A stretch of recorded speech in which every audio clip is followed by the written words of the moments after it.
Leonardo a beau dire qu'il ne s'intéresse pas aux critiques car il sait ce qu'il vaut, le feuilleton Ancelotti qui a secoué le PSG la semaine dernière a pour beaucoup d'observateurs avisés du club parisien écorné son image, celle d'un homme de classe, de tact, de discrétion. Recevoir un entraîneur à Paris, un entraîneur libre à Paris quand le club est premier, si on a envie de le voir, on va ailleurs et tout. Je pense que c'est de l'amateurisme. Il a peut-être commis une petite erreur de communication, à lui de la rectifier, à lui d'en faire en sorte à consolider et à appuyer et à aider Antoine Camboré dans sa mission, dans sa tâche. Parce que si Antoine réussit, ça sera aussi bien pour tout le monde. Et si Antoine ne réussit pas, on pourra dire que Léo a contribué à l'échec d'Antoine.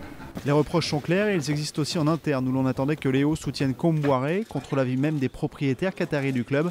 Des propriétaires également soucieux de voir du beau jeu, du spectacle. On ne peut pas en 2 mois, comme ça d'un coup de baguette magique, bien faire jouer tout le monde. D'autant que ce sont des bons joueurs, mais ce ne sont pas des joueurs non plus qui sont des titulaires indiscutables dans leurs équipes nationales. Et ce ne sont pas des joueurs non plus qui ont été contactés à l'intersaison par tous les plus grands clubs du monde. Bref, la méthode Leonardo suscite en partie l'incompréhension et pourtant, elle est peut-être tout simplement celle que l'on retrouve dans de grands clubs comme le Milan ou l'Inter, là où Leonardo est passé, là où à chaque poste, on retrouve les meilleurs.